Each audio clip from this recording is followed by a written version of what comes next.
ถอนมุมนี้ต้องเป็นมันអនុញ្ញាតជំរាបសួរបងប្អូនប្រិមិត្តអ្នកស្ដាប់និងប្រិមិត្តដែលកំពុងតាមដានទស្សនាបាទជាមួយនឹងវីដេអូរបស់ខ្ញុំបាទថ្មីជាបន្តទៀតហើយបាទថ្ងៃនេះខ្ញុំសូមបង្ហាញបងប្អូនបាទជាមួយនឹងបងប្អូនជនដែលមានពិការភាពយើងគាត់ធ្វើម្ហូបបងប្អូនឥឡូវនេះគាត់នឹងធ្វើជាសម្លស្ងោរជ្រក់ត្រីបងប្អូនអើយឥឡូវនេះគាត់បានស្លហើយគាត់កំពុងតែដាក់គ្រឿងនឹងភ្លក់ផងដែរហើយការស្លស្លុករបស់គាត់នេះគឺជាប្រភេទសម្លបែបធម្មតាទេមិនមែនជាស្លអីទេប៉ុន្តែគាត់ថាខ្ញុំចង់បង្ហាញឲ្យបងប្អូនទស្សនិកជនយើងបានទស្សនាមើលថាឲ្យគាត់ដឹងថាតើជនពិការយើងក៏អាចធ្វើម្ហូបធ្វើអីបានវាមិនអីចឹងណាពេលខ្លះគាត់ឆ្ងល់ថាគាត់មានពិការភាពហ្នឹងគាត់ធ្វើម្ហូបបែបម៉េចហើយប្រពន្ធរបស់ខ្ញុំនេះគាត់ធ្វើរៀងរាល់ថ្ងៃបងប្អូនមិនមែនធ្វើតែមួយថ្ងៃធ្វើជាប្រចាំរៀងរាល់ថ្ងៃអញ្ចឹងណាប៉ុន្តែ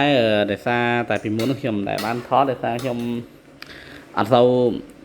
នេះអត់សូវបានថតតែថាជិលថតបាទប៉ុន្តែដល់ឡែកឥឡូវនេះយើងមាន channel មាន page មានអីចឹងក៏ថតឲ្យបងប្អូនយើងមើលទស្សនាលេងបាទ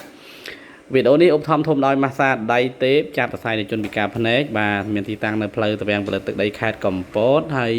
សម្រាប់ពុកម៉ែបងប្អូនយើងមានអាការៈចុកថ្លោះក្រិចជាប់ចង្កេះឈឺស្មាចុករុយស៊ីដុំឈឺខ្នងហ្នឹងបងប្អូនយើងកុំភ្លេចណាឲ្យពួកខ្ញុំសម្រួលជូនបាទបងប្អូនយើងនឹងបានធូរស្បើយឡើងវិញហើយជាមួយនឹងអាការៈទាំងអស់នេះពុកម៉ែបងប្អូនបាទនេះគាត់ភ្លក់អូបងប្អូនអើយភ្លក់ហើយបាទហើយនេះគឺជាប្រភេទសម្លស្ងោ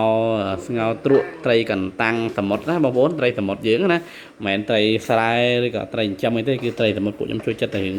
បោះសមុទ្រទេព្រោះតែសារអីបោះត្រីសមុទ្រវាមានជាតិឆ្ងាញ់ណាបងប្អូនបាទអញ្ចឹងនេះគឺជាសកម្មភាពប្រពន្ធខ្ញុំស្លសម្លស្ងោរជ្រក់ត្រីបងប្អូនប្រិមិត្តទស្សនិកជនបាទហើយការធ្វើរបស់គាត់គឺមិនមែនធ្វើមួយថ្ងៃទេគឺធ្វើជាប្រចាំរៀងរាល់ថ្ងៃប៉ុន្តែថ្ងៃខ្លះខ្ញុំអាសាចេះថតឲ្យបងប្អូនមើលលេងថ្ងៃខ្ញុំជិលអត់តនេនេះបាទខ្ញុំរវល់តនេអីចេះ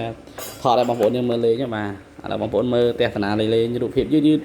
ដើម្បីជាការកំសាន្តភ្នែកណាបងប្អូនបាទពុកម៉ែបងប្អូនយើងគាត់មើល channel YouTube កុំភ្លេចជួយ Subscribe និងបងប្អូនអ្នកមើល YouTube Subscribe ហើយមើល Facebook កុំភ្លេច Like និង Follow Page និងអ្នកមើល TikTok កុំភ្លេច Share បងប្អូនណាចុចបេះដូងចុចបេះថ្នោតដែរបងប្អូនអើយដើម្បីឲ្យយើងខ្ញុំមានទឹកចិត្តក្នុងការផលិតវីដេអូថ្មីជាបន្តទៀតជូនបងប្អូនទស្សនាបាទ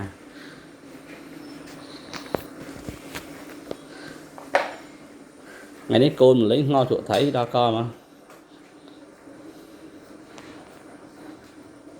យេបងប្អូនណារូបភាពទាំងស្រុងនេះគឺមិនមែនកាត់តឬក៏មិនមែននេះទេគឺរូបភាពអត់ព្រៀងទុកបងប្អូនណារូបភាពផ្ទាល់ហ្មងបាទចឹងបងប្អូនមើលតែកន្លែងកន្លុំមកគាត់ស្លោគឺគាត់មានរៀបចំស្អាតបងប្អូនណាបាទ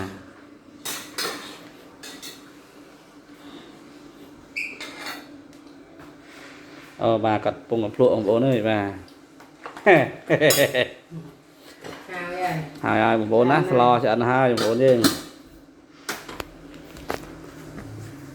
សម្រាប់បងប្អូនមានអាការៈណាបងប្អូនដូចខ្ញុំបានជំរាបជូនចឹងបងប្អូនកុំភ្លេចណាមកទឹកដីខេត្តកំពតបាទចុកចង្កេះជីចឹងខ្នងចុករុយស៊ីដុំឯងបងប្អូនកុំភ្លេចមកឲ្យយើងខ្ញុំសម្រួលជូនណាបងប្អូនណាបាទអរគុណណាជំរាបលាជួបគ្នានៅថ្ងៃស្អែកនិងវីដេអូថ្មីជឿបន្តទៀតជូនពរបងប្អូនប្រិមិត្តយើងសុខភាពល្អជាជំនះគ្រប់ភារកិច្ចជូនពររកស៊ីមានបានកាត់បាល់វិទ្យុជជុំដូចអបពងជ័យរីកស្ដីជិះមង្គលដល់កាយក្រុមគ្រួសាររបស់អ្នកហើយជួយគ្រប់គ្រងយើងខ្ញុំដើម្បីឲ្យយើងខ្ញុំមានទឹកចិត្តក្នុងការផលិតវីដេអូជូនបងប្អូនយើងជាបន្តទៀតអរគុណជំរាបលា